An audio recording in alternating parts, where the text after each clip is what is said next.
කොහොමද? මම පොලට ගියා. බඩු ගෙනාව ඔන්න බලන්න බඩු මල්ල.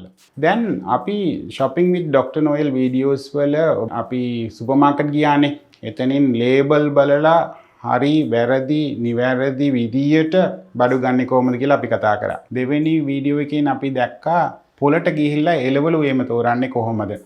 කොච්චර නිරෝගී විදියට අපි බඩු තේරුවත් හොඳ ඥානවන්තකම කියන්නේ අපි ඒක හරියට ලෑස්ති කිරීමෙන් සමබර ආහාර සකස් කරන ක්‍රමයෙන් තමයි ඔබගේ හෙල්ත් එක තියෙන්නේ. ඒ කියන්නේ නිරෝගී වන්නේ අපි කෑමෙන් ඥානවන්ත වුණා නම්.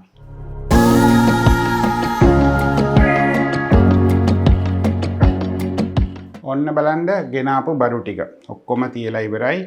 බලන්න කොළ වර්ග තියෙනවා, එළවලු වර්ග, පළතුරු වර්ග, පාට එළවලු වර්ග තියෙනවා, පිෂ්ඨ ආහාර, තිරිඟු වලින්, හාල් වලින් හදන කෑම. ලුණු ගැන අපි විශේෂයෙන් කතා කරනවා කිව්වා, තෙල් ගැන අපි කතා කරනවා කිව්වා, පැකට් කරපු කෑම ගැනත් අපි හිතා ගන්න වෙනවා. පළවෙනි ටිප් එක තමයි දැන් බලන්න ගෙනාපු ටිකේ පාට තියෙනවා. කහ පාට, රතු පාට, ඔරෙන්ජ් පාට කියලා විවිධ පාටෙන් අපි තෝරන්න පුළුවන්. රේන්බෝ කලර්ස් කියන්නේ වර්ණාත්මක විදියට කෑම උයන එක වඩා හොඳයි. ඒ විවිධ දේවල් තියෙනවා. දැන් උදාහරණයක් වශයෙන් කැරට් වල විටමින් A වැඩි. කොළ පාට වලින් කැල්සියම් යකඩ ඒවා වැඩි. ඒ වගේ මේවා හොඳට මලවන්න නැතුව තෙල් දාලා බ්‍රවුන් පාටම කරන්න නැතුව අපි ෆ්‍රෙෂ් විදියට හදාගත්තොත් කෑම විටමින් A එතනින් අඩංගු කෑම අපිට ලැබෙනවා. කෑම ලෑස්ති කරද්දී සලාදු වගේ දේවල් කොළ ඒවා ෆ්‍රෙෂ් විදියටම හදන්න. ඒ පාට තියෙන විදියට. හැබැයි හොඳටම සෝදලා ඒක භාවිතා කරන්න ඕනේ නැත්නම් විෂ බීජ අපේ ඇඟට ඇතුල් වෙන්න පුළුවන්. ඒ වගේ විවිධාකාර දේවල් මතක තියාගෙන උයනවා නම් කෑමෙන් පෝෂණ ගතිය වැඩි වෙනවා.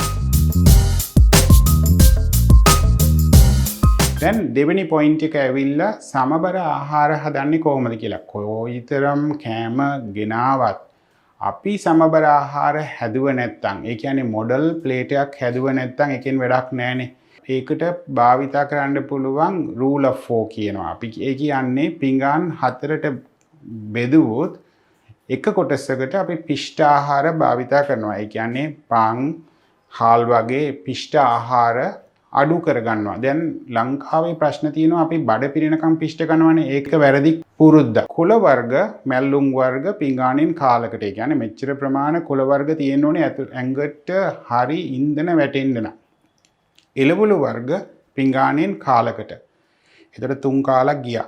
ඊතුරු කොටසට තමයි ප්‍රෝටීන් ආහාර එන්නේ. විවිධාකාර ප්‍රෝටීන් අපි භාවිතා කරන්න පුළුවන්. එළවලු ප්‍රෝටීන් තියෙනවා, සෝයා, පරිප්පු, ඒ වගේ දේවල්. ඊට අමතරව අපිට පුළුවන් මස් මාළු බිත්තර වගේ non vegetarian items ටික භාවිතා කරන්න. එතකොට බලන්න සමබර ආහාර ඇඟට අවශ්‍ය ඉන්ධන සමබර විදියට අපි ලබා ගන්නවා ඒ විදියට කෑවොත්. දැන් තුන්වෙනි කරුණ.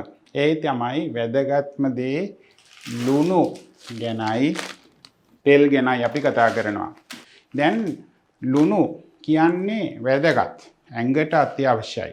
ලුණු ඇතුලේ තියෙනවා සෝඩියම් ක්ලෝරයිඩ්. සෝඩියම් කියන එක රුධිර පීඩනය මට්ටමට තියාගෙන යන්න අත්‍යවශ්‍යම දෙයක් වෙනවා. නැත්නම් අපි කඩන් වැටෙනවා, අපිට ඇවිදින්න බැරි වෙනවා. හැබැයි ලුණු වැඩි වුණොත්, සෝඩියම් වැඩි වුණොත් ලේවල රුධිර පීඩනය වැඩි වෙනවා. heart attack, stroke වගේ දේවල් ඇති වෙනවා. ඒතර නිරෝගී ජීවිතයට හරියාකාරව ලුණු භාවිතා කරන එක වැදගත්. ඒ කියන්නේ දවසකට අපිට අවශ්‍ය වෙන්නේ ග්‍රෑම් 5යි. ඒ කියන්නේ චූටි හැන්දෙන් එකක් තමයි එක්කිනෙකුට දවසකට ඕන වෙන්නේ මෙතනින්. දැන් අපි ගොඩක් දානවනේ හාල් වලටම හැන්දි 3-4ක් දාලා හාල් හදන්නේ පවුලේ 4 දෙනෙක් හිටියොත් හාල් වලම ඉවරයි අපේ ලුණු කෝටා එක. මේ බලන්න පිරිසුදු කරපු අයඩයිස් කරපු ලුණු තමයි ලංකාවේ විකුණන්නේ. ඒ කියන්නේ මුහුද සැර අඩු ලුණු. එතකොට ලුණු සැර අඩුයි. හැබැයි සෝඩියම් ක්ලෝරයිඩ් අඩංගුයි. ඒ හන්දා මතක තියාගන්න ලුණු සැර දැනෙන්න භාවිතා කරන්නම් ගොඩාක් ලුණු දානවා. ඒකයි ලංකාවේ ලුණු භාවිතය වැඩි වෙන්න ප්‍රධාන හේතුව. දැන් ලුණු පැත්තට තියලා අපි තෙල් ගැන බලමු. දැන් ප්‍රශ්න අහනවා මිනිස්සු ඔලිව් තෙල්ද අපි හැමෝම කන්න ඕනේ, පොල් තෙල් නරකයිද, සන්ෆ්ලවර් තෙල්ද ඕනේ කියන දේ. මගේ ඇඩ්වයිස් එක සිම්පල්. තෙල් පාවිච්චි කරන ප්‍රමාණය අඩු කරගන්න තෙල් ඇඟට අත්‍යවශ්‍යයි. හැබැයි වැඩියෙන් පාවිච්චි කරුවොත් 120කට වැඩියෙන් අපේ කෑමට එකතු වුණොත් තෙල් එතනින් ලෙඩ ඇති වෙනවා. දැන් මතක තියාගන්න අපි පොල් පාවිච්චි කරනවා. එතනින් අපිට තෙල් ලැබෙනවා. ඒකට පොල් තෙල් විතරක් නෙමෙයි අපිට ලැබෙන තෙල්. අපි කෑම හදනකොටම එතනින්ම අඩංගුයි තෙල්. ඔලිව් තෙල් පාවිච්චි කරනවා නම් සලාද වලට ෆ්‍රෙෂ් තෙල් විදියට පාවිච්චි කරන්න. ඒක උයන්න යන්න එපා. සාමාන්‍ය කෑමට අපේ ලංකාවේ නිෂ්පාදනය වෙන පොල් තෙල් පාවිච්චි කරන්න අඩු ප්‍රමාණ. එතනින් නිරෝගී ජීවිතය ලැබෙනවා. point number 4. හතරවෙනි කරුණට මම කියන්න යන්නේ පැකට් කරපු කෑම ගැන. මතකයිද දැන් අපිට ක්‍රිකටර්ස්ලා එම ඇවිල්ලා ප්‍රදර්ශන කරනවා මේ වගේ දේවල් කෑවොත් මොලේ වර්ධන වෙනවා, ශාරීරික වශයෙන් අපි ස්ට්‍රෙන්තන් වෙනවා, ඒ හන්දා ශතකේ උනත් ගහන්න පුළුවන් කියලා. ඒක ඇත්තද නැද්ද කියලා බලමු. පළවෙනි පොයින්ට් එක තමයි ලේබල් කියවන්න. මම මේකේ කියනවා chicken sausage. මේකෙන් මොකද්ද අඩංගු කියන එක අපිට පේන්නේ. අපි හිතනවා chicken sausage වුණාම chicken කියලා. ඇත්තට ජාන වලින් ටෙස්ට් කරුවාම කියනවා sausage වලයි meat balls වලයි අනම්මනම් පැකට් කරපු කෑමයි අරගත්තොත් ඒකෙන් ඇත්තට තියෙන්නේ 100%ම chicken නෙමෙයි කියලා. දැන් උදාහරණයක් වශයෙන් මේ ලේබල් එකේ කියනවා ග්‍රෑම් 100කට මෙතනින් තියෙන්නේ ග්‍රෑම් 8ක් ග්‍රෑම් 100ක් ගත්තොත් ඒකෙන් ග්‍රෑම් 8යිලු ප්‍රෝටීන් තියෙන්නේ. ඊටු ටික තෙලුයි කාබෝහයිඩ්‍රේට්ුයි. අනිත් මේ මොන ಜಾති වලින් එනවද අපිට කියන්න නැහැ. එතකොට 100%ම chicken කියලා දාන්න පුළුවන්. ඒක දාන්නෙත් නැහැ. ඒ හන්දා පැකට් කරපු කෑම අපිට ඇතුළත් කරන්න පුළුවන් කෑමට. හැබැයි හැමදාම මේ ජරා කණ්ඩ ගියොත් ලෙඩ වැඩි වෙනවා. කැන්සර් වුණත් හැදෙන්න පුළුවන්. රුධිර පීඩනය වැඩි වෙන්න පුළුවන්. හෘද ආබාධ ඇති වෙන්න පුළුවන්.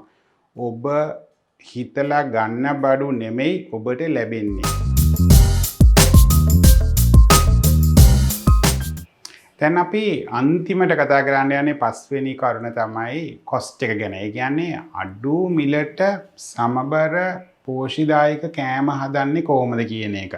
දැන් බලමු මිල බැලුවාම ඔබට තේරෙනවා ඇති සමහර කෑම මිල වැඩියෙන්. උදාහරණයක් වශයෙන් පැකට් කරුවාම ඔබ ගෙවනවා වැඩිපුර ෆැක්ටරියෙන් නිෂ්පාදනයටත් එක්ක.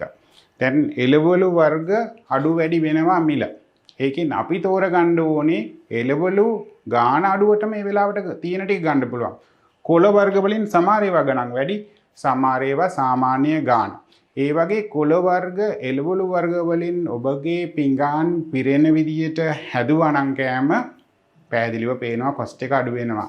අනිත් එක ඒ වෙලාවට මේ එළවලු තමයි මට ඕනේ කියලා යන්න එපා. ස්ටොක් මාකට් වගේන එළවලු මිල අඩු වෙනවා, වැඩි වෙනවා. අඩු වෙන මිලට තියෙන කෑම අපි ගෙදරට ගේනවා. දැන් ප්‍රෝටීන් වලට හොඳම අඩු ගාන දේ තමයි ඒත් මිල වැඩි වෙලා තියෙන්නේ. ඒ වුණාට මස් මාළු වලට වඩා ගණන් අඩුයි එළවලු ප්‍රෝටීන්. සෝයා, පරිප්පු වගේ දේවල් මිල වැඩි වුණාට percentage පැත්තෙන් බැලුවොත් අපිට ඒක ලාභයක් වෙනවා එළවලු ප්‍රෝටීන් වලට යන දේ. එතකොට කෑමෙන් බැලන්ස් එකක් ඇති කරගන්න ඕනේ. තනිකර හාල් වලින් බඩ පුරව ගන්න බෑ. තනිකර පාන් කාලා බඩ පුරව ගන්න බෑ. ඇයි අපිට සමබර ආහාර ඕනේ? එළවලු වැඩි කෙරුවා නම් ඔබට පේනවා ඇති cost effectiveness. ඒ කියන්නේ අඩු ගානට වැඩියෙන් විටමින්, වැඩියෙන් යකඩ, වැඩියෙන් කැල්සියම්, වැඩියෙන් විටමින්ස් එහෙම ලැබෙනවා අපිට.